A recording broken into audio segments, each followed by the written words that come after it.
Hi, I'm Kelly Chase and this is History Detective, and today I want to talk about the Native Mounted Police. Before I begin, I would like to acknowledge the traditional owners of the land on which this video is being recorded today.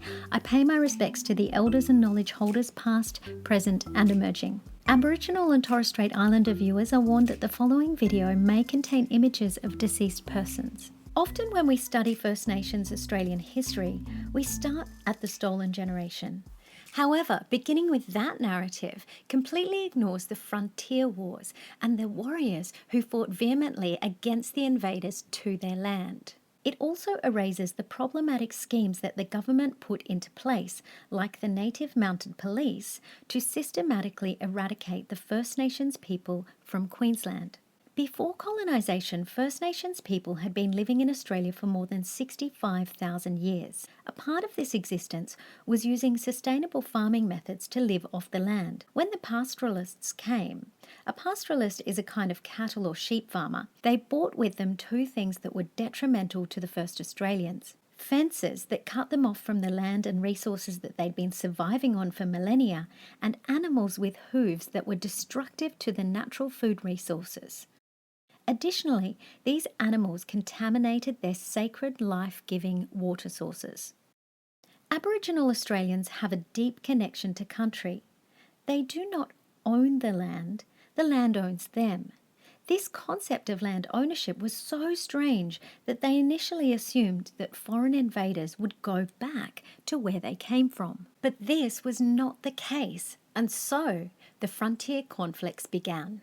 One of the issues with evidence from this time is that all of the evidence is written from the colonizers' perspective, so it's difficult to find a primary source that is the First Nations perspective. Another issue is that writers would use euphemisms or polite and more acceptable phrases to speak about the massacres in a more secretive way. Common coded phrases for killing were land clearing, expeditions, hunting parties, and dispersal. However, I want to emphasise that this was not a one-sided fight. There were many First Nations warriors who struck fear in the hearts of the colonisers. The Queensland government decided to deal with the ongoing conflict by creating the Native Mounted Police to do their dirty work. The Native Mounted Police were made up of white officers who had under their command 5 to 8 Aboriginal troopers. Historian Henry Reynolds described them as the most violent organisation in Australian history. Their key job was to disperse or kill the local Aboriginal population from the parts of Queensland that the pastoralists saw as viable economic opportunities. In an 1850 newspaper report, a journalist explains the native police went in pursuit of the blacks who have been committing aggressions among the cattle for the last 3 months. After following their tracks for 4 days, the natives were dispersed with some loss, and I have no doubt from the lessons taught them that it will render the safety of this part of the country permanently. It is clear from these articles that at the time the public was supportive of what the Native Mounted Police were doing. Often, after the Aboriginal people were killed, they would use different methods to dispose of the bodies in order to destroy the evidence that any killing actually occurred. Sometimes they would throw the bodies into a waterhole, other times they would burn the corpses. An article in an 1884 Brisbane newspaper called Alleged Slaughter of Aborigines tells the story of 2 escaped male prisoners. When the native police came across a tribal elder, 2 women and a 6-year-old child, they were clubbed and shot for not telling them where the escapees were. A fire was then made and the bodies thrown into it. A local doctor went out to visit the scene, but on arriving there and visiting the scene of the slaughter, not a vestige of human remains were visible, a large fire having been evidently built on them the previous night.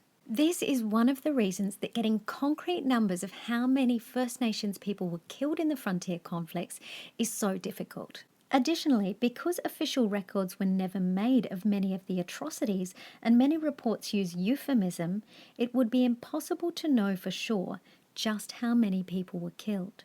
In this previous article, you can see a shift in the tone about the slaughter of First Nations Australians. In fact, there was much debate in the newspaper about the legitimacy and legality of this practice of killing Aboriginal Australians. In an 1880 letter to the editor, a local man wrote, "Any wholesale massacre of them, as is daily perpetrated, is as unjust as it is horrible in the sight of God and man."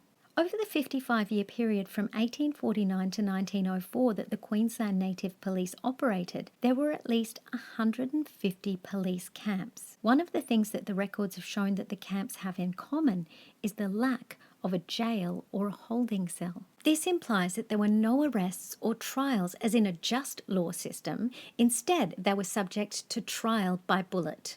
In terms of how and why these Aboriginal boys and men came to join the Native Police, there are oral testimonies of forcible recruitment, threats against family, kidnapping and coercion. A letter to the editor of the Brisbane Courier in 1880 tells of an account of an Aboriginal man taken against his will from his wife, and that he was kept in irons at night. They deliberately recruited people from parts of the country they were not originally from. That way they would have no tribal affiliations with the people that they were sent to kill. One of the reasons they used First Nations people for this job was to save money. Aboriginal troopers received significantly less pay than a white officer. Another reason was that the First Nations troopers had invaluable tracking skills. They were much more skilled than the white officers at hunting down other tribes.